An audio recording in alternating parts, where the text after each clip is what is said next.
ಬೇದರ್ ನಗರದ ಪ್ರತಾಪ್ ನಗರದ ರಾಜ್ಯ ಸರ್ಕಾರಿ ನೌಕರರ ಸಮುದಾಯ ಭವನದಲ್ಲಿ 98.16 ಲಕ್ಷ ವೆಚ್ಚದಲ್ಲಿ ನಿರ್ಮಿಸಿರುವ ಡೈನಿಂಗ್ ಹಾಲ್ ಅನ್ನು ಜಿಲ್ಲಾ ಉಸ್ತುವಾರಿ ಸಚಿವ ಈಶ್ವರ್ ಬಿ ಖಂಡ್ರೆ ಅವರು ಉದ್ಘಾಟನೆ ಮಾಡಿದರು. ಬಳಿಕ ಮಾತನಾಡಿದ ಅವರು, ರಾಜೇಂದ್ರ ಕುಮಾರ್ ಗನ್ಗೆ ಅವರ ನೇತೃತ್ವದ ನೌಕರರ ಸಂಘವು ಜಿಲ್ಲೆಯಲ್ಲಿ ಉತ್ತಮ ಕೆಲಸ ಮಾಡ್ತಾ ಇದೆ. ಡೈನಿಂಗ್ ಹಾಲ್ನಿಂದ ನೌಕರರಿಗೆ ವಿವಿಧ ಕಾರ್ಯಕ್ರಮಗಳ ಆಯೋಜನೆಗೆ ಅನುಕೂಲವಾಗಲಿದೆ. ಮೀಟಿಂಗ್ ಹಾಲ್ಗೆ ಬಸವರಾಜ ಭರಶೆಟ್ಟಿ ಅವರ ಹೆಸರಿಟ್ಟಿರುವುದು ಹಾಗೂ ಪ್ರತಿ ವರ್ಷ ನೌಕರರ ಮಕ್ಕಳಿಗೆ ಈ ರೀತಿಯ ಪ್ರತಿಭಾ ಪುರಸ್ಕಾರ ಪ್ರದಾನ ಮಾಡಿ ಪ್ರೋತ್ಸಾಹಿಸುತ್ತಿರುವುದು ಒಂದು ರೀತಿಯಲ್ಲಿ ಶ್ಲಾಘನೀಯ ಸಂಗತಿಯಾಗಿದೆ ಎಂದರು. ಪೌರಾಡಳಿತ ಸಚಿವ ರಹೀಂ ಖಾನ್ ಮಾತನಾಡಿ, ಸಂಘದ ಚಟುವಟಿಕೆಗಳಿಗೆ ನಮ್ಮ ಸಹಕಾರ ಯಾವಾಗಲೂ ಇರುತ್ತದೆ ಎಂದರು. ಸರ್ಕಾರಿ ನೌಕರರ ಸಂಘದ ಜಿಲ್ಲಾಧ್ಯಕ್ಷ ರಾಜೇಂದ್ರ ಕುಮಾರ್ ಗಂದ್ಗೆ ಮಾತನಾಡಿ, ಮುಂದಿನ ದಿನಗಳಲ್ಲಿ ಅತಿಥಿ ಗೃಹ, ಹವಾನಿಯಂತ್ರಿತ ಹಾಲ್, ತೆರೆದ ಸಭಾಂಗಣ, ಸ್ಪರ್ಧಾತ್ಮಕ ಪರೀಕ್ಷೆ ತರಬೇತಿ ಕೇಂದ್ರ, ನೌಕರರ ಕಾರ್ಯಾಗಾರ ಸಭಾಂಗಣ ಹೀಗೆ ನೌಕರರ ಭವನವನ್ನು ಮಾದರಿ ಮಾಡುವ ಸಂಕಲ್ಪ ನನ್ನದಾಗಿದೆ ಎಂದು ತಿಳಿಸಿದರು. ಸಂಸದ ಸಾಗರ ಖಂಡ್ರೆ, ವಿಧಾನ ಪರಿಷತ್ ಸದಸ್ಯ ಚಂದ್ರಶೇಖರ್ ಪಾಟೀಲ್, ಶಶೀಲ್ ನಮೋಶಿ, ಎಂಜಿ ಮೂಳೆ ಮಾತನಾಡಿ ಅನುದಾನ ನೀಡುವ ಭರವಸೆಯನ್ನು ವ್ಯಕ್ತಪಡಿಸಿದರು. ಪ್ರಸಕ್ತ ಸಾಲಿನ ಎಸ್ಎಸ್ಎಲ್ಸಿ ಹಾಗೂ ದ್ವಿತೀಯ ಪಿಯುಸಿ ಪರೀಕ್ಷೆಯಲ್ಲಿ 90%ಕ್ಕೂ ಅಧಿಕ ಅಂಕ ಗಳಿಸಿದ 122 ನೌಕರರ ಮಕ್ಕಳಿಗೆ ತಲಾ 1,000 ನಗದು, ನೆನಪಿನ ಕಾಣಿಕೆ ಹಾಗೂ ಪ್ರಮಾಣ ಪತ್ರ ನೀಡಿ ಪ್ರೋತ್ಸಾಹಿಸಲಾಯಿತು. ಸಂಘದ 5 ವರ್ಷಗಳ ಸಾಧನೆ ಪುಸ್ತಕ ಇದೇ ವೇಳೆ ಬಿಡುಗಡೆ ಕೂಡ ಮಾಡಲಾಯಿತು. ವಿಧಾನ ಪರಿಷತ್ ಮಾಜಿ ಸದಸ್ಯ ಅರವಿಂದ ಕುಮಾರ್ ಅರಳಿ, ಜಿಲ್ಲಾಧಿಕಾರಿ ಶಿಲ್ಪಾ ಶರ್ಮಾ, ಜಿಲ್ಲಾ ಪಂಚಾಯಿತಿ ಸಿಇಒ ಡಾಕ್ಟರ್ ಗಿರೀಶ್ ಬದೋಲೆ, ಸಂಘದ ಕೇಂದ್ರ ಕಚೇರಿಯ ಖಜಾಂಚಿ ಸಿದ್ದರಾಮಣ್ಣ, ಆಂತರಿಕ ಲೆಕ್ಕ ಪರಿಶೋಧಕ ಹರಿಕೃಷ್ಣ, ಜಿಲ್ಲಾ ಗ್ಯಾರಂಟಿ ಪ್ರಾಧಿಕಾರದ ಅಧ್ಯಕ್ಷ ಅಮೃತರಾವ್ ಚಿಮ್ಕೋಡೆ, ನಗರಸಭೆ ಅಧ್ಯಕ್ಷ ಮೊಹಮ್ಮದ್ ಗೌಸ್, ಕನ್ನಡ ಸಾಹಿತ್ಯ ಪರಿಷತ್ನ ಜಿಲ್ಲಾ ಘಟಕದ ಅಧ್ಯಕ್ಷ ಸುರೇಶ್ ಚನ್ಶೆಟ್ಟಿ, ಸಂಘದ ಜಿಲ್ಲಾ ಘಟಕದ ಗೌರವ ಅಧ್ಯಕ್ಷ ಬಸವರಾಜ ಜಕ್ಕ, ಡಾಕ್ಟರ್ ಶರಣಪ್ಪ ಮುಡುಬಿ, ಶೇಖ್ ಮಹಮ್ಮದ್ ಪಟೇಲ್, ಪೀಟರ್, ರಾಜ್ಕುಮಾರ್ ಬಿರಾದರ್, ಪಾಂಡುರಂಗ ಬೆಲ್ದಾರ್, ಶಿವರಾಜ್ ಕಪ್ಲಾಪುರೆ, ಸಂಘದ ಪ್ರಧಾನ ಕಾರ್ಯದರ್ಶಿ ರಾಜಶೇಖರ ಮಂಗಲ್ಗಿ, ಕಾರ್ಯಾಧ್ಯಕ್ಷ ರಾಜ್ಕುಮಾರ್ ಹೊಸದೊಡ್ಡೆ, ಮನೋಹರ್ ಕಾಶಿ ಸೇರಿದಂತೆ ಇನ್ನಿತರರು ಇದ್ದರು. ಇವತ್ತು ಹೆಮ್ಮೆಯ ಒಂದು ಸಂಗತಿ ಆಗಿದೆ. ಯಾಕೆಂದ್ರೆ ಇವತ್ತಿನ ಮಕ್ಕಳೇ ನಮ್ಮ ನಾಡಿನ ನಾಗರಿಕರು. ನಮ್ಮ ದೇಶದ ಭವಿಷ್ಯ ಯಾರಪ್ಪ? ನಮ್ಮ ಸಂಪತ್ತು ಯಾರು? ನಮ್ಮ ಸಂಪತ್ತೇ ನಮ್ಮ ಮಕ್ಕಳು. ಆ ಮಕ್ಕಳಿಗೆ ನಾವು ಯಾವ ರೀತಿಯಲ್ಲಿ ಬೆಳೆಸಬೇಕು? ಇವತ್ತೇನು 10ನೇ ತರಗತಿ ಮಕ್ಕಳಿಗೆ ಕೊಡ್ತಾ ಇದ್ದೀರಾ? 10ನೇ ತರಗತಿ ಮತ್ತು ಪದವಿ ಪೂರ್ವ ಶಿಕ್ಷಣದಲ್ಲಿ ಯಾರು ಹೆಚ್ಚಿನ ಅಂಕಗಳನ್ನು ಪಡೆದಿದ್ದಾರೆ, ಯಾರು ಪ್ರತಿಭಾವಂತರಿದ್ದಾರೆ, ಆ ಮಕ್ಕಳಿಗೆ ಇವತ್ತು ಸುಮಾರು 106 ಮಕ್ಕಳಿಗೆ ಪ್ರತಿಭಾ ಪುರಸ್ಕಾರ ಕೊಡ್ತಾ ಇದ್ದೀವಿ. ಬಹಳ ಒಳ್ಳೆಯ ಕಾರ್ಯಕ್ರಮ ಹಮ್ಮಿಕೊಂಡಿದ್ದೀವಿ, ಆಯೋಜಿಸಿದ್ದೇವೆ. ಏಕೆ ಅಂತ ಹೇಳಿದ್ರೆ ಇವತ್ತು ನೋಡಿ, ಪ್ರತಿಭೆ ಸುಪ್ತವಾಗಿರ್ತದೆ. ಪ್ರತಿಭೆ ಯಾರು ಸತ್ತಲ್ಲ. ಇವತ್ತು ಗುಡಿಸಲಿನಲ್ಲಿ ಪ್ರತಿಭೆ ಅರಳುತ್ತದೆ ಅಂತ ಹೇಳ್ತೀವಿ, ಅಲ್ಲಿ ಹುಟ್ಟುತ್ತಾರೆ ಅಂತ ಹೇಳ್ತೀವಿ, ಜನ್ಮ ತಾಳ್ತಾರೆ ಅಂತ ಹೇಳ್ತೀವಿ, ಅರಮನೆಯಲ್ಲಿ ಅರಳುತ್ತದೆ ಅಂತ ಹೇಳ್ತೀವಿ. ಆ ರೀತಿಯಲ್ಲಿ ಇವತ್ತು ದೇವರು ಪ್ರತಿಯೊಬ್ಬರಿಗೂ ಮೆದುಳು ಕೊಟ್ಟಿದ್ದಾನೆ. ಇವತ್ತೆಲ್ಲರ ಹತ್ರ ಪ್ರತಿಭೆ ಇದೆ. ಆ ಸುಪ್ತವಾಗಿರುವಂತಹ ಪ್ರತಿಭೆಯನ್ನು ಹೊರಹೊಮ್ಮಲಿಕ್ಕೆ ಅವಕಾಶ ಕೊಡಬೇಕು. ಅವಕಾಶ ಕೊಟ್ಟು ಅಂತ ಪರಿಸರ ನಿರ್ಮಾಣ ಮಾಡಿದ್ರೆ ನಮ್ಮ ಮಕ್ಕಳು ಇವತ್ತು ಎಷ್ಟು ಎತ್ತರಕ್ಕೆ ಬೇಕು ಅಷ್ಟು ಎತ್ತರಕ್ಕೆ ಹೋಗ್ಲಿಕ್ಕೆ ಸಾಧ್ಯ ಇದೆ. ಅದಕ್ಕೆ ಅನೇಕ ಜನ ಪಾಲಕರು ಬಂದಿರಬಹುದು, ತಂದೆ ತಾಯಿಗಳು ಬಂದಿರಬಹುದು. ಅವ್ರ ಮೇಲೆ ದೊಡ್ಡ ಜವಾಬ್ದಾರಿ ಇದೆ. ಬರೀ ನಾವು ಏನ್ ಮಾಡ್ತೀವಿ ಅಂತ ಹೇಳಿದ್ರೆ, ನಮ್ಮ ಮಕ್ಕಳಿಗೆ ಶಾಲೆಗೆ ಕಳಿಸ್ತೀವಿ ಅಂದ್ರೆ ಆಯ್ತು, ಶಾಲೆಗೆ ಕಳಿಸಿದ ಮೇಲೆ ಇವತ್ತು ಆಯ್ತು ಅಂತ ಹೇಳಿ ಬಿಟ್ಟು ಬಿಡ್ತೀರಿ. ಆದರೆ ಇವತ್ತು ನಮ್ಮ ಮಕ್ಕಳಿಗೆ ಒಳ್ಳೆಯ ಗುಣಾತ್ಮಕ ಶಿಕ್ಷಣ ಕೊಡಬೇಕು ಅಂತ ಹೇಳಿದ್ರೆ ಶಿಕ್ಷಕರ ಜವಾಬ್ದಾರಿಯೂ ಇದೆ, ತಂದೆ ತಾಯಿಗಳ ಜವಾಬ್ದಾರಿಯೂ ಇದೆ. ನನ್ನ ಮಗ ಏನ್ ಮಾಡ್ತಾ ಇದ್ದಾನೆ, ಹೋಮ್ವರ್ಕ್ ಮಾಡಿದಾನ ಇಲ್ಲ, ಒತ್ತಡದಲ್ಲಿದ್ದಾನ, ಆರೋಗ್ಯ ಹೇಗಿದೆ, ಏನಿಲ್ಲ ತಿಳ್ಕೊಳ್ಳುವಂಥದ್ದು ಬಹಳ ಅವಶ್ಯಕತೆ ಇದೆ. ಅದರ ಜೊತೆಯಲ್ಲಿ ಒಂದು ಚಾರಿತ್ರ್ಯ ನಿರ್ಮಾಣ ಮಾಡುವಂತ ಕೆಲಸನೂ ಆಗಬೇಕಾಗಿದೆ. ಅವನಿಗೆ ಶಿಕ್ಷಣ ಜೊತೆಯಲ್ಲಿ ಮಾನವೀಯ ಮೌಲ್ಯಗಳು, ನೈತಿಕ ಮೌಲ್ಯಗಳು ಅವನಲ್ಲಿ ಇವತ್ತು ಬೆಳೆಸುವಂಥದ್ದು, ಒಳ್ಳೆಯ ಸಂಸ್ಕಾರ ಕೊಡುವಂತ ಕೆಲಸನೂ ಇವತ್ತು ಆಗಬೇಕಾಗಿದೆ. ಆ ದೃಷ್ಟಿಯಿಂದ ಇವತ್ತೇನು ನಮ್ಮ ಮಕ್ಕಳಿದ್ದಾರೆ, ಬೀದರ್ನ ಮಕ್ಕಳು ಇವತ್ತು ದೊಡ್ಡ ದೊಡ್ಡ ಸ್ಥಾನದಲ್ಲಿ ಇವತ್ತು ನೀತಿಯಲ್ಲಿ ಅವರು ಇವತ್ತು ಪಾಸ್ ಆಗ್ತಾ ಇದ್ದಾರೆ, ಆಯ್ಕೆ ಆಗ್ತಾ ಇದ್ದಾರೆ. ಅದೇ ಜೊತೆಲಿ JEE ಆಯ್ಕೆ ಆಗ್ತಾ ಇದ್ದಾರೆ. KS ಅಲ್ಲಿ, KPSC ಅಲ್ಲಿ, IAS, IPS ಅಲ್ಲಿ, IFS ಅಲ್ಲಿ ಅನೇಕ ಜನ ಪ್ರತಿಭಾವಂತ ಮಕ್ಕಳು ಇವತ್ತೇನು ಬಡವರ ಮಕ್ಕಳು, ಪರಿಷ್ಠಾತಿ, ಪರಿಷ್ಠ ಪಂಗಡ, ಹಿಂದುಳಿದವರು ಎಲ್ಲಾ ವರ್ಗದವರು, ರೈತರ ಮಕ್ಕಳು, ಕೃಷಿಕರ ಮಕ್ಕಳು, ಎಲ್ಲ ಹಳ್ಳಿಯಲ್ಲಿ ಇದ್ದಂಥವರು ಅವರೆಲ್ಲರೂ ತೋರಿಸಿಕೊಟ್ಟಿದ್ದಾರೆ. ಇವತ್ತು ನಾವು ಪ್ರತಿಭೆಯಲ್ಲಿ ಯಾವುದೇ ರೀತಿಯಲ್ಲಿ ಕಡಿಮೆ ಇಲ್ಲ. ಯಾವುದೇ ಮಕ್ಕಳು ದೊಡ್ಡ ಗುರಿ ಇಟ್ಕೊಂಡ್ರು, ದೊಡ್ಡ ಕನಸುಗಳನ್ನು ಕಾಣ್ರಿ ಅಂತ ಹೇಳ್ತಾರೆ. ಇವತ್ತು ಅವರು ಕಠಿಣವಾದಂತಹ ಪರಿಶ್ರಮ, the harder you work the luckier you get ಅಂತ ಹೇಳ್ತಾರೆ. ಆ ರೀತಿಯಲ್ಲಿ ಯಾರು ಹೆಚ್ಚಿನ ಪರಿಶ್ರಮ ಮಾಡ್ತಾರೆ ಅವರು ಯಶಸ್ಸು ಗಳಿಸ್ತಾರೆ. ಅದಕ್ಕೆ 10ನೇ ತರಗತಿ ಪದವಿಪೂರ್ವ ಕಾಲೇಜಿನ ಮಕ್ಕಳಿಗೆ ಪ್ರತಿಭಾ ಪುರಸ್ಕಾರ ನೌಕರಿಗೆ, ಸರ್ಕಾರಿ ನೌಕರಿಗೆ ಕೊಡ್ತಾ ಇದ್ದೇನೆ. ನಿಮ್ಗೆಲ್ಲ ಏನೊಂದು ಕಿವಿ ಮಾತೇನಪ್ಪ ಅಂತ ಹೇಳಿದ್ರೆ, ನಿಮ್ಮ ಮಕ್ಕಳ ಮೇಲೆ ಒತ್ತಡ ತರಬೇಡ. ಇವತ್ತು ಇದೇ ಕೋರ್ಸ್ ತಗೋ, ನೀನು ಇಂಜಿನಿಯರೇ ಆಗ್ಬೇಕು, ಡಾಕ್ಟರ್ ಆಗ್ಬೇಕು, ಈ ರೀತಿಯಲ್ಲಿ ಒತ್ತಡ ತಂದ್ರೆ ಮಗುವಿನಲ್ಲಿ ಏನು, ಅವನಲ್ಲಿ ಯಾವ ಪ್ರತಿಭೆ ಇರ್ತದೆ? ಯಾರಿವತ್ತು ಕೈಗಾರಿಕೋದ್ಯಮಗಳಾಗ್ಬೇಕಂತಾರೆ, ದೊಡ್ಡ ರೈತರಾಗ್ಬೇಕಂತಾರೆ, ವಿಜ್ಞಾನಿ ಆಗ್ಬೇಕಂತಾರೆ, ಇವತ್ತು ದೊಡ್ಡ ಒಂದು ಸಾಧನೆ ಮಾಡ್ಬೇಕಂತಾರೆ, ಕ್ರೀಡಾಪಟುಗಳಾಗ್ಬೇಕಂತಾರೆ. ಎಲ್ಲಾ ಕ್ಷೇತ್ರದಲ್ಲಿ ವಿಪುಲವಾದಂತಹ ಅವಕಾಶಗಳಿದ್ದಾವೆ.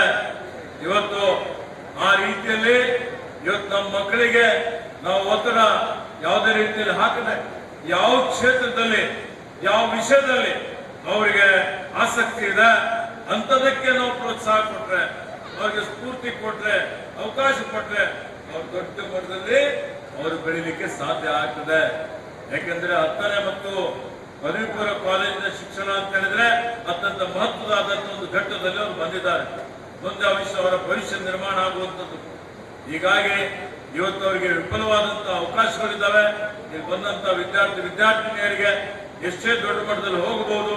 ಅನೇಕ ಉದಾಹರಣೆಗಳಿದ್ದಾವೆ. ಬೀದರ್ನಲ್ಲಿ ಜನ್ಮ ತಾಳಿದಂತಹ ಮಕ್ಕಳು ಇವತ್ತು ಅಮೆರಿಕ, ಲಂಡನ್, ಪ್ಯಾರಿಸ್, ಯುಕೆದಲ್ಲಿ ವೈದ್ಯರಾಗಿ, ಇವತ್ತು ಸಾಫ್ಟ್ವೇರ್ ಇಂಜಿನಿಯರ್ಗಳಾಗಿ ನ್ಯಾಸಾದಲ್ಲಿದ್ದಾರೆ.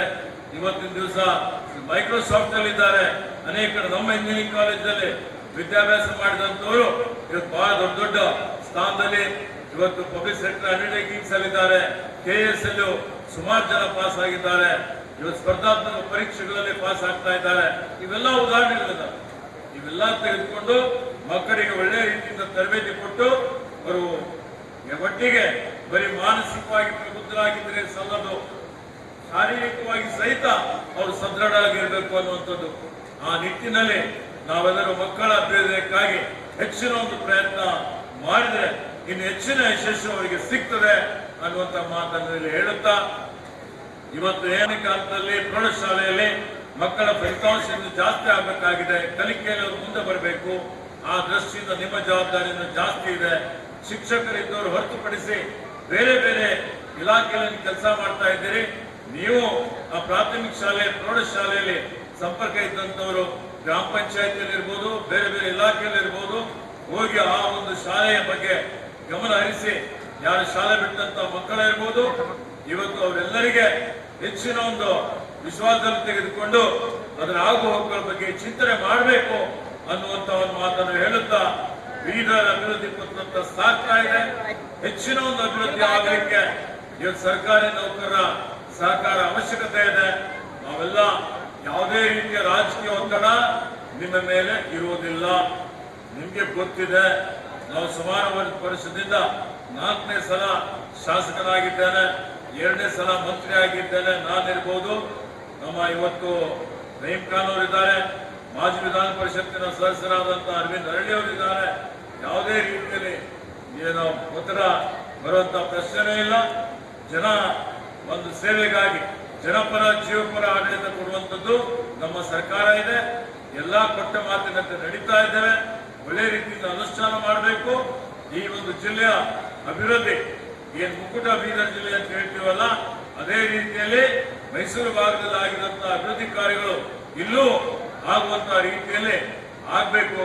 ಅದಕ್ಕೆ ನೀವೆಲ್ಲರೂ ನಮ್ಮ ಎಲ್ಲಾ ಕಾರ್ಯಕ್ರಮಗಳಿಗೆ ಅದನ್ನು ಯಥಾವತ್ತಾಗಿ ಅನುಷ್ಠಾನ ಮಾಡಲಿಕ್ಕೆ ನಾವೆಲ್ಲ ಕೈ ಜೋಡಿಸಬೇಕು ಅನ್ನುವಂತ ವಿನಂತಿಯನ್ನು ಮಾಡುತ್ತಾ, ನಿಮ್ಮ ನೌಕರರಿಗೆ ನಿಮ್ದೇನೇನು ಬೇಡಿಕೆ ಇದೆ, ಯಾವತ್ತಿಗೂ ನಿಮ್ಮ ಬೇಡಿಕೆಗಳಿಗೆ ನಾನು ಸ್ಪಂದನೆ ಮಾಡಿದ್ದೇವೆ, ಸಹಕಾರ ಮಾಡಿದ್ದೇವೆ. ಹಿಂದೆ ನೀವು ಅರಮನೆ ಮೈದಾನದಲ್ಲಿ ಜಿಲ್ಲೆಯ ಅಭಿವೃದ್ಧಿಗೋಸ್ಕರ ಹೋರಾಟ ಮಾಡ್ತಕ್ಕಂಥದ್ದು ಒಂದು ಏನಾದರೂ ಈಗ ಅನುಭವ ಮಾಡಬೇಕಂತ ಪ್ರಶ್ನೆ ಅದೊಂದು ಹೋರಾಟ ಇರ್ಬೋದು, ಬೀದರಿಗೆ ಸಂಬಂಧಪಟ್ಟ ಹೋರಾಟ ಇರ್ಬೋದು.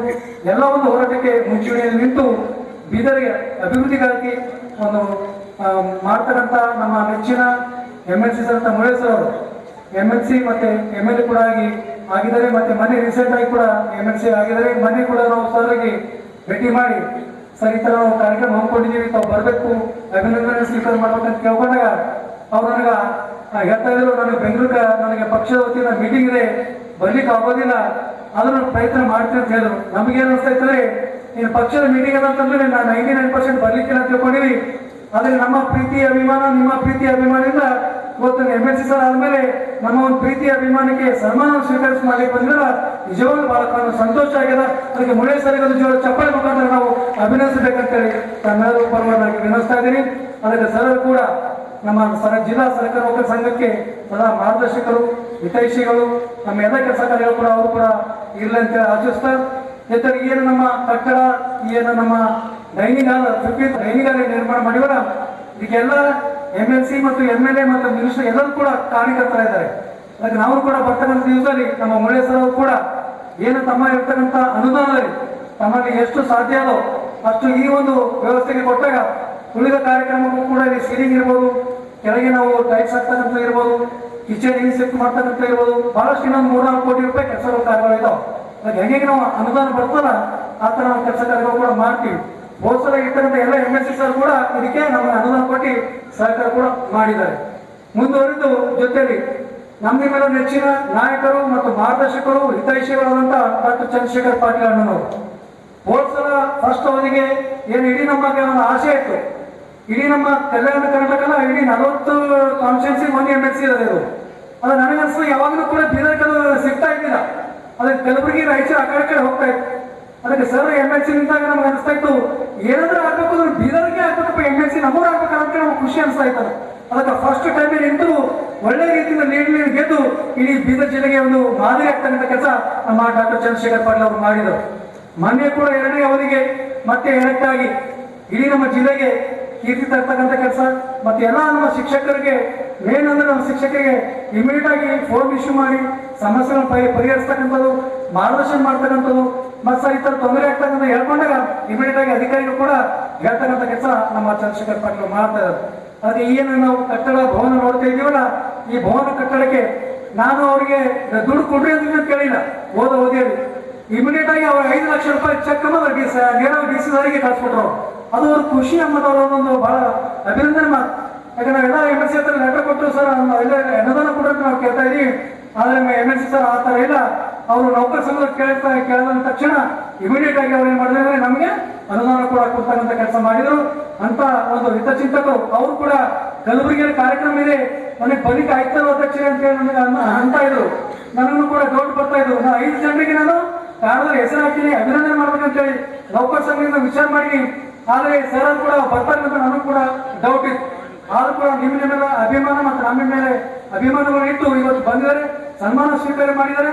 ಮತ್ತೆ ಬರ್ತಕ್ಕಂಥ ಮುಂದಿನ ಅವಧಿಯಲ್ಲಿ ಕೂಡ ಇಮಿಡಿಯೇಟ್ ಆಗಿ ಮಾತ್ರ ನಮ್ಮ ಜಿಲ್ಲಾ ಸರ್ಕಾರ ನೌಕರ ಸಂಘ ಕೂಡ ಮತ್ತೆ ಒಂದು ಸ್ವಲ್ಪ ಅನುದಾನ ಕೊಟ್ಟರೆ ಮತ್ತೆ ನಾವು ಡೆವಲಪ್ಮೆಂಟ್ ಕೆಲಸ ಮಾಡ್ಲಿಕ್ಕೆ ಸಾಧ್ಯ ಆಗ್ತದ. ಅದಕ್ಕೆ ಸರ್ ಕೂಡ ಬಂದು ನಮ್ಮ ಅಭಿನಂದನೆ ಸ್ವೀಕಾರ ಮಾಡಿದಾಗ ಅವರಿಗೆ ಒಂದು ಜೋರ ಚಪ್ಪಾಳೆ ಮುಖಾಂತರ ನೀವು ಅಭಿನಂದಿಸಬೇಕಂತೇಳಿ ನಾನು ವಿನಂತಿಸ್ತಾ, ಅದಕ್ಕೆ ನನ್ನನ್ನು ಮಾತಾಡಲಿಕ್ಕೆ ಅವಕಾಶ ಮಾಡಿಕೊಟ್ಟಿದಂತ ಎಲ್ಲರಿಗೂ ಒಂದು ಮಾತು ಮುಗಿಸ್ತೀನಿ. ಧನ್ಯವಾದ, ನಮಸ್ಕಾರ. ಹಾಗಾದ ಅಭಿವೃದ್ಧಿ ಖಚಿತ ಆಗ್ತದ ಅಂತ ನನ್ನ ಭಾವನೆ ಇದೆ. ನಮ್ಮ ರಾಜ್ಕುಮಾರ್ ಗಂಗೆ ಅವರು ಅವರೆಲ್ಲ ಸಂಘಳಿಗರು ಒಳ್ಳೆ ಕೆಲಸ ಮಾಡ್ತಾ ಇದ್ದಾರೆ. ಅವ್ರು ಏನು ಕೆಲಸ ಮಾಡ್ಯಾರ ಅದು ಅವ್ರ ರೆಕಾರ್ಡ್ ಪುಸ್ತಕ ತೆಗೆದ ಗಾಡಿ ಮೇಲೆ ಮಾತಿಲ್ಲ. ರೈಟಿಂಗ್ದಾಗ ಪುಸ್ತಕ ತೆಗಬೇಕಂದ್ರೆ ಅವ್ರ ಕೆಲಸ ಬೇಕು. ಅವ್ರ ಪುಸ್ತಕ ತೆಗೆದ ನಂತರ ಅವ್ರಿಗೆ ಪೂರ್ತಿ ಕಾನ್ಫಿಡೆನ್ಸ್ ಇದೆ, ಕೆಲಸ ಮಾಡ್ಯಾರ. ಅವ್ರನ್ನ ಅಭಿನಂದನೆ ಕೊಡ್ತೀನಿ. ಇದೇ ಪ್ರಕಾರ ಕೆಲಸ ಆಗಲಿ ಅಂತ ಹೇಳ್ತಾ ನಾನು ಧನ್ಯವಾದ ಕೊಡ್ತೀನಿ. ಇದು ಮಾತು ಸತ್ಯ ಆಯಿತು, ನಾವು ಬರ್ಲಾಕ್ಕೆ ಸಾಧ್ಯ ಇದ್ದಿಲ್ಲ. ನಾಳೆ ಮತ್ತೆ ಮೀಟಿಂಗ್ ಇದೆ. ಗಂಗೆ ಸಾಹೇಬರು ಎಲ್ಲ ಸಂಘಗಳು ಒತ್ತಾಯ ಮಾಡಿ ಬಂದೀನಿ. ಪ್ರೋಗ್ರಾಮ್ ಮಾಡಿ ಮತ್ತೆ ವಾಪಸ್ ಇದೇ ಪ್ರೋಗ್ರಾಮ್ಗೆ ಬಂದೆ. ಯಾಕಂದ್ರೆ ಸರ್ಕಾರಿ ನೌಕರರು ಮತ್ತು ಜನಪ್ರತಿನಿಧಿಗಳು ನಾವು ಪಬ್ಲಿಕ್ ರಿಪ್ರೆಸೆಂಟೇಟಿವ್, ನೀವು ಪಬ್ಲಿಕ್ ಸರ್ವೆಂಟ್. ನಮಗ ಕಾನೂನು ಇದೆ. Public servant, public representative. ಕಾನೂನು ಪಬ್ಲಿಕ್, ನಮಗನ ಮಾಲಕ್ ಪಬ್ಲಿಕ್, ನಾವು ನೀವು ನಮ್ಮ ಪಬ್ಲಿಕ್ ಅಂತ ಮಾಲಕ ಮರಿಬೇಡ. ಮಾಲಕ ಪಬ್ಲಿಕ್ ಇಲ್ಲಿ ಬಾಬಾ ಸಾಹೇಬ್ ನಾವು ಒಂದು ವಾಕ್ಯ ಕೋಟ್ ಮಾಡಬೇಕಂತ. ಸಂವಿಧಾನ ಎಷ್ಟು ಒಳ್ಳೆ ಇದ್ದರ, ಕಾನೂನು ಎಷ್ಟು ಒಳ್ಳೆ ಇದ್ದರ ಏನು ಉಪಯೋಗ ಇಲ್ಲ. ಅದು ಅನುಷ್ಠಾನಕ್ಕೆ ಯಾರು ತರ್ತಾರ? ಅನುಷ್ಠಾನ ತರೋರು ಯಾವ ಮಷಿನರಿ ಇದೆ, ಅನುಷ್ಠಾನ ತರೋರು ಯಾರು ಮಂತ್ರಿ ಇದ್ದಾರೆ, ಯಾರು ಶಾಸಕರು ಇದ್ದಾರೆ, ಯಾರು ಅಧಿಕಾರಿ ಇದ್ದಾರೆ, ಅವರು ಯಾವ ಪ್ರಕಾರ ಇದ್ದಾರ ಅದ್ರ ಮೇಲೆ ಡಿಪೆಂಡ್. ಸಂವಿಧಾನ ಎಷ್ಟು ಒಳ್ಳೆಯದು, ನಮ್ಮ ಸಂವಿಧಾನ ಅಧಿಕಾರಿಗಳು ಜನಪ್ರತಿನಿಧಿಗಳು ಸರಿಯಾಗಿ ಮಾಡಲಿ ಅಂದರೆ ಭಾಳ ಜವಾಬ್ದಾರಿ ಇದೆ ನೌಕರ ಸಂಘ ಮ್ಯಾಲ, ನಮ್ಮ ಮ್ಯಾಲ ಅಂತ ಹೇಳ್ತಾ ಮತ್ತೊಂದು ಸರಿ ಎಲ್ಲರಿಗ ಧನ್ಯವಾದ. ನಾನು ನಿಮ್ಮ ಜೊತೆಲೇ ಇದ್ದೀನಿ. ಗಂಗೆಯವರೇ, ನಾನು ನಿಮ್ಮ ಜೊತೆಲೇ ಇದ್ದೀನಿ. ನಾನು MLC ಇಲ್ಲ, ತಾವೆಲ್ಲ MLC ಇದ್ದೀನಿ. ಸೊ ನನ್ನ ಕಡೆ ಏನು ನಿಮ್ದು ಅಪೇಕ್ಷೆ ಇದೆ, ಏನು ನಿಮಗೆ ಬೇಕು, ಮುಕ್ತ ಮನಸ್ಸಿಗೆ ಹೇಳಿ. ಇದು ಸಾಧ್ಯ ಇದ್ದರೆ ನಾನು ನಿಮ್ಮ ಜೊತೆಲೇ ಇದ್ದೀನಿ, ಚಂದ್ರಶೇಖರ್ ಪಾಟೀಲ್ ಜೊತೆಲೇ ಇದ್ದೀನಿ. ನಾವು ಯಾವಾಗಲೂ ನಿಮ್ಮ ನೌಕರ ಸಂಘ ಒಳ್ಳೆ ಕೆಲಸ ಆಗ್ತದೆ. ಈ ಪ್ರಕಾರ ಬೇರೆ ಕಡೆ ಅದನ್ನು ಗೊತ್ತಿಲ್ಲ. ಒಳ್ಳೆ ಬಿಲ್ಡಿಂಗು, ಒಳ್ಳೆ ಸಭಾಭವನ, ವರ್ಷ ಮತ್ತು ಪ್ರೋಗ್ರೆಸ್ ಆಗ್ತಾ ಇದೆ. ನಾವು ಇದಕ್ಕೆ ಕೈ ಜೋಡಿಸ್ಕೊಂಡು ಹೇಳ್ತಾ ಧನ್ಯವಾದ, ನಮಸ್ಕಾರ. ತುಂಬ ಹೃದಯದ ಅಭಿನಂದನೆ ಸಲ್ಲಿಸ್ತೀನಿ ನಾನು. ಯಾಕಂದ್ರೆ ನಾವು ಸ್ವಂತ ಪ್ರೈವೇಟ್ದವ್ರು ಅಷ್ಟು ಮಾಡ್ಲಿಕ್ಕಾಗಲ್ಲ. ತಾವೆಲ್ಲ ಕೂಡಿ ಏನಿದೆ ಮಾಡಿದ್ರಿ, ಇವತ್ತು ಭಾಳ ಚೆನ್ನಾಗಿ ಕಟ್ಟಡ ಚೆನ್ನಾಗಿ ಮಾಡಿದ್ರಿ. 15,000 ಸ್ಕ್ವೇರ್ ಫೀಟು. ಅದಕ್ಕೆ ಇದು ಮಾಡಬೇಕಾದ್ರೆ ಇದು ಗಂಗಿಯವರು ಮತ್ತು ಅವರೆಲ್ಲ ನೌಕರ ಸಂಘದವರು ಎಲ್ಲ MLA MLC ಎಲ್ಲರ ಜೊತೆ ಚೆನ್ನಾಗಿ ಸಂಪರ್ಕಿಸಿ, ಎಲ್ಲರ ಜೊತೆ ಓಡಾಡಿಸಿ, ಎಲ್ಲರ ಜೊತೆ ಫಂಡ್ ತಗೊಂಡು ಇದೇನು ಮಾಡಿದಾರ. ಇವರಿಗೆ ಯಾಕಂದ್ರೆ 2ನೇ ಸರ್ತಿ ಗೆದ್ದಿದಾರ ರಾಜ್ಕುಮಾರ್ ಗಂಗಿಯವರು ಗೆದ್ದಿ. ಯಾಕಂದ್ರೆ 2ನೇ ಸರ್ತಿ ಗೆದ್ದಿದಾರ ನೌಕರ ಸಂಘದಂದ್ರೆ ಸಾಕಷ್ಟು ಚೆನ್ನಾಗಿ ಕೆಲಸ ಮಾಡಿದಾರ ಅಂತೇಳಿ 2ನೇ ಸರ್ತಿ ಗೆದ್ದಿದಾರ. ಮತ್ತು ಎಲ್ಲರೂ ಕೂಡಿ ಚೆನ್ನಾಗಿ ಬಂದಂತ ಫಂಡ್ ಸರಿಯಾಗಿ ಯುಟಿಲೈಸೇಷನ್ ಮಾಡಿದಾರ ಅಂತೇಳಿ ಈ ತರ ಕಟ್ಟಡ ಆಗಿದೆ. ನಾನು ಮೊದಲನೇ ಸರ್ತಿ ಗೆದ್ದಾಗ ನನಗೆ ಯಾರೂ ಕೇಳಿಲ್ಲ. ನಾನಿದು ನೋಡಿ ನಾನೇ ನನ್ನ ಮನಸ್ಪೂರ್ವಕವಾಗಿ ಗಂಗೇರಿಗೆ ಕರೆಸಿ ನನ್ನ ಕಡೆಯಿಂದ 5 ಲಕ್ಷ ರೂಪಾಯಿ ಕೊಟ್ಟಿದ್ದೀನಿ. ಈಗ 2ನೇ ಸರ್ತಿ ತಮ್ದೆಲ್ಲ ಪರಿಶ್ರಮ, ತಮ್ದೆಲ್ಲ ಆಶೀರ್ವಾದ, ತಮ್ದೆಲ್ಲ ಸಹಕಾರದಿಂದ, ಯಾಕಂದ್ರೆ ನಾನು ಇಲ್ಲಿ ನಿಂತು ಮಾತಾಡ್ತಾ ಇದ್ದೀನಿ ಅಂದ್ರೆ ತಾವೆಲ್ಲ ಕೂಡಿ ನನಗ ಮತವನ್ನ ಹಾಕಿ ಗೆಲ್ಸಿದ್ರ ಅಂತ ಹೇಳಿ ನಾನು ಇಲ್ಲಿ ನಿಂತು ಮಾತಾಡ್ತಾ ಇದ್ದೀನಿ. ಯಾಕಂದ್ರೆ ಈ ಶಾಸಕರಾಗಲಿ MLC ಆಗಲಿ ಯಾರಿಗೆ ಮಾಡ್ಬೇಕಾದ್ರೆ ತಾವೆಲ್ಲ ಬುದ್ಧಿಜೀವಿಗಳು. ತಾವು ಯಾಕಂದ್ರೆ primary school teacher May change prime minister ಅಂತ, ಹಾಗೆ ತಾವೆಲ್ಲ ಕುಂತ ಬುದ್ಧಿಜೀವಿಗಳು ತಾವು ಯಾರಿಗೆ ಬೇಕು ಅವ್ರಿಗೆ ಶಾಸಕರು ಮಾಡ್ಬೋದು ಅಥವಾ ಯಾರಿಗೆ ಬೇಕು ಅವ್ರಿಗೆ MLC ಮಾಡ್ಬೋದು. ಆ ತರ ಶಕ್ತಿ ಇದೆ. ಹಾಗಾಗಿ ಯಾಕಂದ್ರೆ ಮೊನ್ನೆ ತಮ್ಗೆಲ್ಲ ಯಾಕಂದ್ರೆ ನಮ್ಮ ಸರ್ಕಾರ, ನಿಮ್ಮ ಸರ್ಕಾರ ಯಾಕಂತ ಅವ್ರು ನೋಡ್ತಾ ಇದ್ರಿ. ಮೊನ್ನೆ ಮಾನ್ಯ ನಮ್ಮ ಜನಪ್ರಿಯ ಮುಖ್ಯಮಂತ್ರಿಗಳಾದ ಸಿದ್ದರಾಮಯ್ಯ ಸಾಹೇಬರು 7 ಪೇನು ಮಾಡಿದ್ರು ತಮ್ಗೆಲ್ಲ. ಮುಂಚೆ ಅವರೇ CM ಇದ್ದಾಗ ಅವಾಗೂ 6 ಪೇ, ಅವಾಗ ಸನ್ಮಾನ್ಯ ಶ್ರೀ ಸಿದ್ದರಾಮಯ್ಯ ಸಾಹೇಬರು ಇದ್ದಾಗೆ 6 ಪೇ ಆಯ್ತು. ಇವಾಗ ಮೊನ್ನೆನೂ 7 ಪೇ ಮಾನ್ಯ ಸಿದ್ದರಾಮಯ್ಯ ಸಾಹೇಬರು ಇದ್ದಾಗೆ 7 ಪೇ ಮಾಡಿದ್ದಾರೆ. ಹಾಗಾಗಿ ಮುಂದೆ ಬರಂತ ದಿನಗಳಲ್ಲಿ ತಮ್ದು ಇನ್ನೂ ಸಾಕಷ್ಟು ಸಮಸ್ಯೆಗಳಿವೆ. NPS ಲಿಂದ ತಿರ್ಗಾ OPS ಮಾಡ್ಬೇಕಂತ ಹೇಳಿ ಅದನ್ನು ನಾವು ಸಾಕಷ್ಟು ಎಲ್ಲರೂ ಶಾಸಕರು 135 ಮಂದಿ ಶಾಸಕರು MLC ಅವರು ಮಾನ್ಯ ಮುಖ್ಯಮಂತ್ರಿ ಜೊತೆ ಮೊನ್ನೆ ಎಲ್ಲ ಬಹಳಷ್ಟು ಚರ್ಚೆ ಆಗಿದ್ದೇವೆ. ಮುಂದೆ ಬರಂತ ದಿನಗಳಲ್ಲಿ NPS ಲಿಂದ OPS ಮಾಡ್ತೀವಿ ಅಂತ ಹೇಳಿ ನಿಮ್ಮ ವೇದಿಕೆ ಮುಖಾಂತರ ನಾನು ಹೇಳಿ ಬಯಸ್ತೀನಿ. ಯಾಕಂದ್ರೆ ಅದರಲ್ಲಿ ಹೇಳಿದೀವಿ ನಾವು ಏನಂತ, ನುಡಿದಂತೆ ನಡೆಯುವ ಸರ್ಕಾರ ಯಾವುದಾದ್ರೂ ಇದ್ದರೆ ಅದು ಸಿದ್ದರಾಮಯ್ಯ ನಮ್ಮ ಕಾಂಗ್ರೆಸ್ ಸರ್ಕಾರ. ಹಾಗಾಗಿ ಮುಂದೆ ಬರಂತ ದಿನಗಳಲ್ಲಿ ತಮ್ದು ಏನೇ ಸಮಸ್ಯೆಗಳಲ್ಲಿ ಇದ್ದರೂ ನಾನು ತಾವು ಯಾವ ಫೋನ್ ಮುಖಾಂತರ ನನ್ನ ಭೇಟಿಯಾಗಿ ಏನೇ ಇದ್ದರೂ ನಾನು ಪ್ರಾಮಾಣಿಕವಾಗಿ ಸೇವೆ ಸಲ್ಲಿಸ್ತೀನಿ ಅಂತ ಹೇಳಿ ವೇದಿಕೆ ಮುಖಾಂತರ ಹೇಳ ಬಯಸ್ತೇನೆ. ಮತ್ತೆ ಇದೆಲ್ಲ ನೋಡಿ ನಾನು ಈಗ ಮತ್ತೆ 2ನೇ ಸರ್ತಿ ಆಯ್ಕೆಯಾಗಿದ್ದೀನಿ. ನಾನು ಮೊದಲನೇ ಫಂಡ್ ಬರ್ತದ, ಅದರಲ್ಲಿ ಇನ್ನೊಂದು 5 ಲಕ್ಷ ರೂಪಾಯಿ ನಾನು ಈ ಫ್ಲೋರಿಂಗ್ ಮಾಡಕ್ ಸಲುವಾಗಿ ನಾನು ಇನ್ನೊಂದು 5 ಲಕ್ಷ ರೂಪಾಯಿ ಕೊಡ್ತೀನಿ. ಅದು ಅಲ್ಲದೆ ಮತ್ತೆ ಮುಂದೆ ಬರುವಂತ ದಿನಗಳಲ್ಲಿ ಇನ್ನೂ ಸಾಕಷ್ಟು ಏನಾದರೂ ಮುಂದೆ ನಿಮ್ದು ಸ್ವಂತ ಚೇರ್ಸು ಏನಾದ್ರು ಮಾಡ್ಬೇಕಾದ್ರೆ ಪಾಲಿಸಿ ಅವಾಗಲೂ ನಾನು ನಿಮ್ಗೆ ದುಡ್ಡು ಕೊಡ್ತೀನಿ. ಯಾಕಂದ್ರೆ ಚೆನ್ನಾಗಿ ಕೆಲಸ ಮಾಡ್ತಾ ಇದ್ರ ನಾನು ಪ್ರೋತ್ಸಾಹ ಮಾಡ್ತಾ ಇರ್ತೀನಿ. ಯಾಕಂದ್ರೆ ಇದು ಎಲ್ಲರೂ ಸಲುವಾಗಿ ಮಾಡ್ತಾ ಇದ್ರಿ. ಯಾಕಂದ್ರೆ ನೋಡ್ತಾ ಇದ್ರಿ, ಬೇರೆ ಪ್ರೈವೇಟ್ ಕಲ್ಯಾಣ ಮಂಟಪ ಹೋಗ್ಬೇಕಾದ್ರ 1.5-2 ಲಕ್ಷ ರೂಪಾಯಿ ಬೇಕಾಗುತ್ತೆ. ಇಲ್ಲಿ ನಿಮ್ ನೌಕರರ ಸಂಘದ ಇದು ಈ ಕಲ್ಯಾಣ ಮಂಟಪ ತಾವು 25,000 ಚಾರ್ಜ್ ಮಾಡ್ತಿರ್ಬೇಕು. ಸಾಕಷ್ಟು ಜನರಿಗೆ ಎಲ್ಲರಿಗೆ ಎಲ್ಲ ಬಡ ಜನರಿಗಾಗಲಿ ಎಲ್ಲ ಟೀಚರ್ಸಿಗಾಗಲಿ ಎಲ್ಲ ಗೌರ್ಮೆಂಟ್ ಸರ್ವೆಂಟಿಗೆ ಬಹಳಷ್ಟು ಹೆಲ್ಪ್ ಆಗುತ್ತೆ.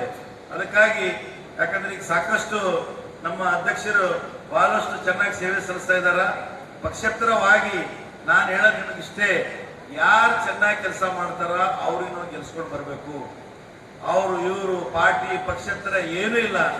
ನಮಗ ಯಾರು ಡೆವಲಪ್ಮೆಂಟ್ ಮಾಡ್ತಾರ, ಯಾರು ನಮ್ಮ ಸಲುವಾಗಿ ದುಡಿತಾರ, ಯಾರು ಸಂಘಟನೆ ಜೊತೆ ಇರ್ತಾರ ಅವರಿಗೆ ಮುಂಬರಂತ ದಿನಗಳಲ್ಲಿ ಇನ್ನೊಂದು ಸರ್ತಿ ಇವ್ರಿಗೆ ಗೆಲ್ಸಿದ್ರು ಏನ್ ತಪ್ಪಾಗಲ್ಲ ಅಂತ ನಾನು ಈ ವೇದಿಕೆ ಮುಖಾಂತರ ಹೇಳ್ತೇನೆ. ಯಾಕಂದ್ರೆ ಕೆಲಸ ಮಾಡ್ತಾ ಇದಾರ, ಯಾರು ಚೆನ್ನಾಗಿ ಕೆಲಸ ಮಾಡ್ತಾರೋ ಅವ್ರ ಜೊತೆ ಇರ್ಬೇಕು. ಅದಕ್ಕೆ ಹೇಳಿ ನಮ್ಗೆಲ್ಲ ಕರೆಸಿ ಇಲ್ಲಿ ಸನ್ಮಾನ ಮಾಡಿ ಸಲುವಾಗಿ ಎಲ್ಲರಿಗೂ ತುಂಬದ ಧನ್ಯವಾದ ಹೇಳಿ ನನ್ನ ಮಾತಿಗೆ ವಿರಾಮ ಕೊಡ್ತೀನಿ. ಜೈ ಹಿಂದ್, ಜೈ ಕರ್ನಾಟಕ. ಹೋಗ್ತಕ್ಕಂಥ ನೌಕರರಾಗಿರ್ಬೋದು, ಬಹುಶಃ ನಮ್ಗೊಂದು ಅವಕಾಶ ಸಿಕ್ಕಿದೆ. ಬಹಳಷ್ಟು ಓದಿರೋರು, ಹೆಚ್ಚು ಹೆಚ್ಚು ವಿದ್ಯಾಭ್ಯಾಸ ಮಾಡಿರೋರು ಕೂಡ ಅವಕಾಶ ಸಿಕ್ಕಿರಲ್ಲ. ಅವ್ರನ್ನೆಲ್ಲ ನೋಡಿ ನಾವು ಕಲಿಬೇಕಾಗಿರ್ತಕ್ಕಂಥದ್ದೇ. ಯಾವುದೇ ವೃತ್ತಿ ಇರಲಿ, ಆ ವೃತ್ತಿಗೆ ನ್ಯಾಯ ದೊರಕಿಸಿಡುವಂತ ಕೆಲಸವನ್ನು ನಾವು ಮಾಡ್ಬೇಕಾಗತ್ತೆ. ಸಾಮಾಜಿಕ ನ್ಯಾಯವನ್ನು ದೊರಕಿಸುವಂತ ಕೆಲಸವನ್ನ ನಾವು ಮಾಡ್ಬೇಕಾಗತ್ತೆ. ಅದು ಮಾಡಿದಾಗ ಮಾತ್ರ ನಿಜಕ್ಕೂ ನಾವು ಆ ಕೆಲಸಕ್ಕೆ ಸೇರಿದಕ್ಕೂ ಒಂದು ಸಾರ್ಥಕ ಅಂತ ಅನ್ಸುತ್ತೆ, ಒಂದು ತೃಪ್ತಿ ಸಿಗುತ್ತೆ. ಕೊಟ್ಟಿರಂತ ಕೆಲಸಕ್ಕೆ ಮೋಸ ಮಾಡಿ, ಕೊಟ್ಟಿರ್ತಕ್ಕಂಥ ಕರ್ತವ್ಯಕ್ಕೆ ದ್ರೋಹ ಬಗೆದು ನಾವೇನೆಲ್ಲ ಮಾಡಿದ್ರು ಕೂಡ ಬಹುಶಃ ಅದು ದೇವರು ಕೂಡ ಕ್ಷಮಿಸಲ್ಲ ಅಂತ ನಾವು ಅದ್ರ ಅನ್ಸುತ್ತೆ. ಯಾಕಂತ ಹೇಳಿದ್ರೆ ಹಣ ಬೇಕು ಬದುಕಿಯಾಗಿ, ಆದ್ರೆ ಬದುಕೆ ಹಣ ಆಗ್ಬಾರ್ದು. ಬಹುಶಃ ಆ ಕಾರಣಕ್ಕೋಸ್ಕರ ಅನೇಕ ಸಂದರ್ಭಗಳಲ್ಲಿ ಕೂಡ ನೌಕರರು ಒತ್ತಡದಲ್ಲಿ ಕೆಲಸ ಮಾಡ್ತಾರೆ, ಇಲ್ಲ ಅಂತಲ್ಲ. ಒತ್ತಡಗಳ ಜೊತೆಗೆ ನಾವು ಒಂದಷ್ಟು ಸಂಯಮನ ತಾಳ್ಮೆನ ಕಳ್ಕೋಬಾರದು. ಸಂಯಮ ತಾಳ್ಮೆಯನ್ನು ಇಟ್ಕೊಂಡಾಗ ಮಾತ್ರ ನಾವು ಎಂತ ಸಮಸ್ಯೆಗಳಿಂದ ಬಂದರೂ ಕೂಡ ಎದುರಿಸ್ತೀವಿ. Patience is the only solution to solve the problems ಅಂತ ಆ ತಾಳ್ಮೆಯನ್ನು ಮೈಗೂಡಿಸ್ಕೋಬೇಕು. ಯಾರೋ ನಮ್ಮ ಅಧಿಕಾರಿಗಳು ನಮ್ಗೆ ಬೈತಾರೆ, ಇನ್ನೇನೋ ಮಾಡ್ತಾರೆ, ಒತ್ತಡ ತರ್ತಾರೆ, ಅದು ಮಾಡ್ಲೇಬೇಕು ಅಂತ ಹೇಳಿ ಮಾಡ್ಬೇಕು ಅಂತ ತೀರ ಒತ್ತಡ ಬಂದಾಗ ಅಲ್ಲಿಂದ ಬದಲಾವಣೆ ಆಗೋಣ. ಆ ಒತ್ತಡಕ್ಕೆ ಕುಗ್ಗಿ ಹೋಗಂತದ್ದು ಬೇಡ ಅಂತೇಳಿ. ಯಾಕಂದ್ರೆ ಅನೇಕ ಸಂದರ್ಭಗಳಲ್ಲಿ ನೌಕರಿಗೆ ಆ ರೀತಿ ಒತ್ತಡಗಳು ಇರ್ತಕ್ಕಂಥದ್ದು ವಾಸ್ತವ ಕೂಡ ಸತ್ಯ. ಅದಕ್ಕೆ ಕ್ಯೂ ಮಾಡಬಾರ್ದು, ಜೊತೆಗೆ ಬಲಿಯಾಗಬಾರ್ದು ಅಂತೇಳಿ. ಸೊ ಹಾಗಾಗಿ ನೌಕರರು ತಾವೇನೇ ಇಲ್ಲ, ಎಲ್ಲ ಹಂತದ ಹುದ್ದೆಗಳನ್ನು ಇದ್ದೇ ಇರ್ತೀವಿ ಅಂತಕ್ಕಂಥ ಸರ್ಕಾರದ ಕರ್ನಾಟಕ ರಾಜ್ಯ ಸರ್ಕಾರದ ನೌಕರ ಸಂಘ ನಿಮ್ ಜೊತೆಗಿರುತ್ತೆ, ಜಿಲ್ಲಾ ನೌಕರ ಸಂಘ ನಿಮ್ ಜೊತೆಗಿರುತ್ತೆ ಅಂತ ಹೇಳ್ತಾ, ಇನ್ನ ಪ್ರತಿಭಾ ಪುರಸ್ಕಾರಕ್ಕೆ ತಮ್ಮ ಮಕ್ಕಳು ಕೂಡ ಬಂದಿದ್ದಾರೆ. ಸೊ ವಿದ್ಯಾರ್ಥಿಗಳಲ್ಲಿ ಒಂದು ಮನವಿ, ವಿದ್ಯಾರ್ಥಿಗಳು ಬಹುಶಃ ನಿಮ್ಮ ತಂದೆ ತಾಯಿಗಳು ನಿಮಗೋಸ್ಕರ ಆಸೆಗಳನ್ನ ಕಟ್ಕೊಂಡಿದ್ದಾರೆ, ಕನಸುಗಳನ್ನ ಕಟ್ಟಿದ್ದಾರೆ, ಒಂದಷ್ಟು ಒಳ್ಳೆ ಭವಿಷ್ಯವನ್ನು ರೂಪಿಸ್ಬೇಕು ಅಂತೇಳಿ ಆಲೋಚನೆ ಮಾಡ್ಕೊಂಡಿದ್ದಾರೆ. ಅದಕ್ಕೆ ನೀವು ತಣ್ಣೀರನ್ನು ಹೆಚ್ಚಬೇಡಿ.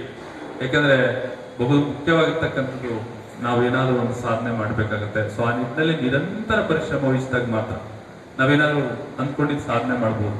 ಬಹುಶಃ ಅದಕ್ಕೆ ದ ಗ್ರೇಟ್ ಫಿಲಾಸಫರ್ ಅರಿಸ್ಟಾಟಲ್ ಒಂದ್ ಕಡೆ ಹೇಳ್ತಾರೆ, ಶಿಕ್ಷಣದ ಬೇರುಗಳು ಕಹಿಯಾಗಿರ್ಬೋದು, ಆದರೆ ಕೊಡ್ತಕ್ಕಂಥ ಫಲ ಯಾವತ್ತೂ ಸಿಹಿಯಾಗಿರುತ್ತೆ.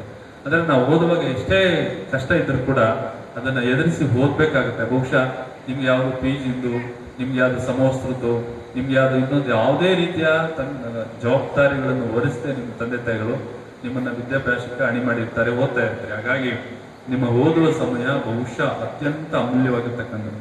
Time is very precious. ಈ ಜಗತ್ತಲ್ಲಿ ಏನಾದರೂ ಬಹಳ ಅತ್ಯಂತ ಅಮೂಲ್ಯ ಮತ್ತು ಮೌಲ್ಯವಾದ ಇದೆ ಅಂತ ಹೇಳಿದ್ರೆ ಸಮಯ. ದಯಮಾಡಿ ಆ ಸಮಯನ ಹಾಳು ಮಾಡಬೇಡಿ. Time is very precious. ಏನ್ ಬೇಕಾದ್ರೂ ಸಿಗುತ್ತೆ, ಸಮಯ ಸಿಗಲ್ಲ. ಯಾಕಂದ್ರೆ ದಿನದ ಒಂದು ಗಂಟೆ, ದಿನದಲ್ಲಿ ಒಂದು 24 ಗಂಟೆ ಇರುತ್ತೆ. 1 ಗಂಟೆಯಲ್ಲಿ 1440 ನಿಮಿಷಗಳಿರುತ್ತೆ. 1 ನಿಮಿಷಕ್ಕೆ 86,400 ಒಂದು ದಿನದಲ್ಲಿ ಸೆಕೆಂಡ್ಗಳಿರುತ್ತೆ. ಅಂದ್ರೆ ಒಂದು ದಿನದಲ್ಲಿ 86,400 ಸೆಕೆಂಡ್ಗಳು, ಒಂದು ಗಂಟೆಯಲ್ಲಿ 1440 ನಿಮಿಷಗಳು 24 ಗಂಟೆಗಳು ಒಂದು ದಿನದಲ್ಲಿ. ಅದನ್ನ ಬಹಳ ಅಮೂಲ್ಯವಾಗಿತ್ತು, ಅದನ್ನ ವ್ಯರ್ಥ ಮಾಡ್ಕೋಬೇಡಿ ಅಂತೇಳಿ. When I was A child I wasted time, now I am old, time is wasted me. ಹಾಗಾಗಿ ಸಮಯಕ್ಕೆ ಹೆಚ್ಚು ಬೆಲೆ ಕೊಡಿ. ಯಾಕಂತ ಹೇಳಿದ್ರೆ ನಿಮ್ಗೆಲ್ಲವೂ ಸಿಗುತ್ತೆ ಮುಂದೆ. If you work hard you get, definitely you get good fruits ಅಂತ.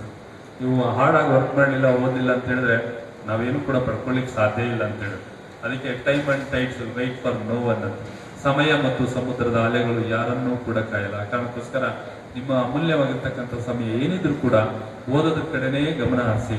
ಯಾಕಂದ್ರೆ ಇತ್ತೀಚಿನ ದಿನಗಳಲ್ಲಿ ನಾವು ನೋಡಿದ್ರೆ ಇಲ್ಲಲ್ಲಿ ಬಾವಿಯಲ್ಲಿ ಬಿದ್ದಿರೋನ್ನ ಮೇಲೆ ಎತ್ಬೋದು, ಕೆರೆಗಳಲ್ಲಿ ಬಿದ್ದಿರೋನ್ನ ಮೇಲೆ ಎತ್ಬೋದು, ಅಕ್ಕಪಕ್ಕ ಜಾರಿ ಕೈ ಜಾರಿ ಕಾಲು ಜಾರು ಬಿದ್ದಿರೋರನ್ನ ಮೇಲೆ ಎತ್ಬೋದು. ಆದರೆ ಈ ಮೊಬೈಲಲ್ಲಿ ಬಿದ್ದಿರೋನ್ನ ನಾವು ಮೇಲೆ ಎತ್ತೋದು ಬಹಳ ಕಷ್ಟ ಆಗುತ್ತೆ. ದಯಮಾಡಿ ಮೊಬೈಲ್ ಕಡೆ ಜಾಸ್ತಿ ನಿಮ್ಮ ಗಮನನ ಹರಿಸ್ಬೇಡಿ. ಒಳ್ಳೆ ಹವ್ಯಾಸಗಳನ್ನು ರೂಢಿಸ್ಕೊಳ್ಳಿ. ಯಾಕಂದ್ರೆ ಒಳ್ಳೆ ಹವ್ಯಾಸಗಳನ್ನ ರೂಢಿಸ್ಕೊಂಡ್ರೆ ಅದೇ ನಿಮಗೆ ಒಳ್ಳೆ ಭವಿಷ್ಯವಾಗಿ ಪರಿವರ್ತನೆ ಆಗುತ್ತೆ ಅಂತ ಹೇಳಿ. ಯಾಕಂದ್ರೆ ಕೆಟ್ಟ ಹವ್ಯಾಸಗಳನ್ನು ರೂಢಿಸ್ಕೊಂಡ್ರೆ ಬಹುಶಃ ನೀವು ಹಾಳಾಗ್ತೀರಿ, ನಿಮ್ಮ ಭವಿಷ್ಯ ಕೂಡ ಹಾಳಾಗುತ್ತೆ. ಹಾಗಾಗಿ ಒಳ್ಳೆ ಹವ್ಯಾಸಗಳನ್ನ ಮೈಗೂಡಿಸ್ಕೊಳ್ಳುವಂತ ನಿರಂತರ ಪ್ರಯತ್ನ ಮಾಡಿ. ಬೆಳಗಿನ ಜಾವ ಬಹಳ ಪ್ರಾಶಸ್ತ್ಯ ಇರ್ತಕ್ಕಂಥ ಸಮಯ ಓದಲಿಕ್ಕೆ, ಬೆಳಿಗ್ಗೆ 4 ಗಂಟೆಯಿಂದ. ಆ ರೀತಿಯಾಗಿರ್ತಕ್ಕಂಥ ಪ್ರತಿ ಕ್ಷಣನೂ ನೀವು ಇನ್ವಾಲ್ವ್ ಆಗೋದ್ರಲ್ಲಿ ಇರಬೇಕಾಗುತ್ತೆ. ಈಗ ನಾವು ತಗೊಂಡ್ಬಿಟ್ಟಿದ್ದೀವಿ 90 ಮಾರ್ಕ್ಸ್ ಅಂತೇಳಿ, ಇದು ಇಲ್ಲೇವರೆಗೂ ಅಲ್ಲ, ನಿಮ್ಮ ಓದು ಮುಗಿಯೋವರೆಗೂ ಕೂಡ ನಿರಂತರವಾಗಿ ಈ ಟೆಂಪೋ ಹೋಗ್ಬೇಕಾಗುತ್ತೆ. ಅವಾಗ ಮಾತ್ರ ಒಂದಷ್ಟು ನಾವು ಗುರಿಯನ್ನು ಮುಟ್ಲಿಕ್ಕೆ ಸಾಧ್ಯ ಅಂತೇಳಿ. ರಾಜ್ಯ ಸರ್ಕಾರಿ ನೌಕರ ಸಂಘ ಬೆಂಗಳೂರು ಜಿಲ್ಲಾ ಶಾಖೆ ಬೀದರ್ ವತಿಯಿಂದ ಇವತ್ತಿನ ದಿವಸ ಸರ್ಕಾರಿ ನೌಕರ ಸಮುದಾಯ ಭವನದಲ್ಲಿ ಸರ್ಕಾರಿ ನೌಕರ ಸಂಘದ ಒಂದು ಡೈನಿಂಗ್ ಹಾಲ್ ಉದ್ಘಾಟನೆ ಕಾರ್ಯಕ್ರಮ ನಮ್ಮ ನೆಚ್ಚಿನ ಮಂತ್ರಿಗಳಂಥ ಸನ್ಮಾನ್ಯ ಶ್ರೀ ಈಶ್ವರ್ ಬಿ ಖಂಡ್ರೆ ಅವರು ಉದ್ಘಾಟನೆ ಮಾಡಿದ್ದಾರೆ. ಅದೇ ರೀತಿ ಬಸವರಾಜ ಬರಶೆಟ್ಟಿ ಮೀಟಿಂಗ್ ಹಾಲ್ ಅಂತಕ್ಕಂಥ ಕೂಡ ಸನ್ಮಾನ್ಯ ಸಚಿವರಂಥ ರಹೀಮ್ ಖಾನ್ ಸರ್ ಅವರು ಕೂಡ ಉದ್ಘಾಟನೆ ಮಾಡಿದ್ದಾರೆ.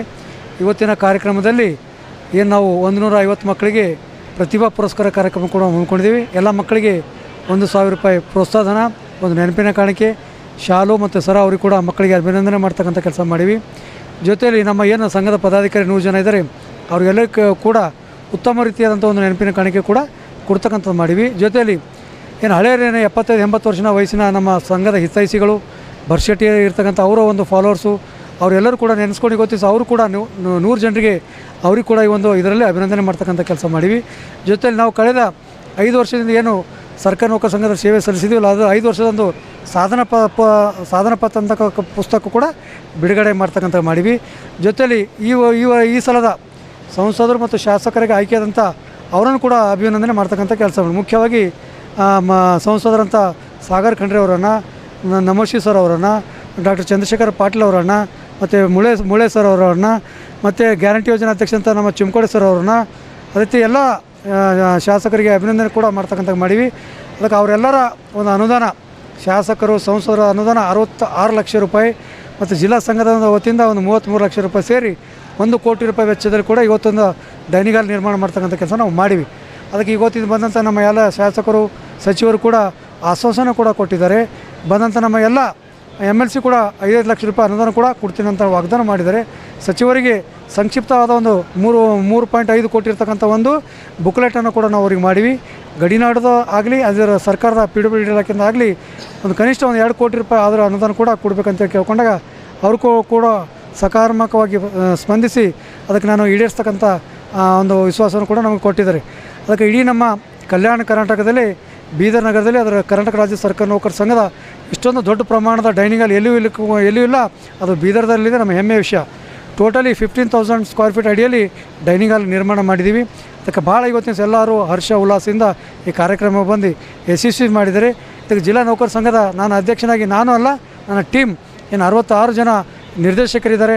ವಿಶೇಷವಾಗಿ ನಮ್ಮ ಪ್ರಧಾನ ಕಾರ್ಯದರ್ಶಿ ನಮ್ಮ ರಾಜಶೇಖರ್ ಮಂಗಲ್ಗಿ ಅವರು, ಗೌರವಾಧ್ಯಕ್ಷರಂತ ನಮ್ಮ ಬಸವರಾಜ ಜಕ್ಕ ಸರ್ ಅವರು, ಕಾರ್ಯದರ್ಶಿಯಂತ ನಮ್ಮ ರಾಜ್ಕುಮಾರ್ ಹೊಸದಳ್ಳಿ ಸರ್ ಅವರು, ಉಳಿದ ಎಲ್ಲ ನಮ್ಮ ಪದಾಧಿಕಾರಿಗಳು ಕೂಡ ಈ ಒಂದು ಕಾರ್ಯಕ್ರಮಕ್ಕೆ ನಮ್ಮನ್ನು ಭಾಳ ಉತ್ಸಾಹದಿಂದ ಸಹಕಾರ ಮಾಡಿ ಯಶಸ್ವಿ ಮಾಡಿದ್ದಾರೆ. ಅದಕ್ಕೆಲ್ಲ ನಮ್ಮ ಟೀಮಿಗೆ ಮತ್ತು ಎಲ್ಲ ತಾಲೂಕಿನಿಂದ ಬಂದಂಥ ಎಲ್ಲ ಅಧ್ಯಕ್ಷರಿಗೆ, ಎಲ್ಲ ವೃಂದ ಸಂಘದ ಎಲ್ಲ ಅಧ್ಯಕ್ಷರಿಗೆ, ಎಲ್ಲ ಮೀಡಿಯಾದವರಿಗೆ, ಪೊಲೀಸ್ ಇಲಾಖೆಯವರು ಕೂಡ ಈ ಕಾರ್ಯಕ್ರಮ ಯಶಸ್ವಿ ಮಾಡಿದ್ದಾರೆ. ವಿಶೇಷವಾಗಿ ಜಿಲ್ಲಾಧಿಕಾರಿ ಕೂಡ ಬಂದಿರು, CS ಅವರು ಕೂಡ ಬಂದಿದ್ದರು. ಎಲ್ಲರೂ ಕೂಡ ಎಲ್ಲರೂ ಕೂಡ ಬಂದಿರೋದ್ರಿಂದ ಮತ್ತು ನೌಕರ ಸಂಘಕ್ಕಿಂತ ಹೆಚ್ಚಿನ ಕೆಲಸ ಮಾಡಲಿಕ್ಕೆ ಹುಮ್ಮಸ್ಸು ಕೂಡ ಬರ್ತಕ್ಕಂಥ ಕೆಲಸ ಆಗಿದೆ. ಅದಕ್ಕೆ ಈ ಒಂದು ಭವ್ಯವಾದ ಕಟ್ಟಡದಲ್ಲಿ ಒಂದು ಇಲ್ಲಿ ಎಲ್ಲರಿಗೂ ಕೂಡ ಊಟದ ವ್ಯವಸ್ಥೆ ಕೂಡ ನಾವು ಮಾಡ್ತಕ್ಕಂಥ ಮಾಡೀವಿ. ಅದಕ್ಕೆ ಒಂದು ಒಳ್ಳೆಯ ಕಾರ್ಯಕ್ರಮ ಯಶಸ್ವಿ ಆಗಿದೆ ಅಂತೇಳಿ ಅನಿಸ್ತಾ ಇದೆ. ನಾನು ರಾಜೇಂದ್ರ ಕುಮಾರ್ ಗಂಗೆ, ರಾಜ್ಯ ಉಪಾಧ್ಯಕ್ಷರು ಮತ್ತು ಜಿಲ್ಲಾ ಅಧ್ಯಕ್ಷರು ಸರ್ಕಾರಿ ನೌಕರ ಸಂಘ ಬೀದರ್ ಮೇಡಮ್.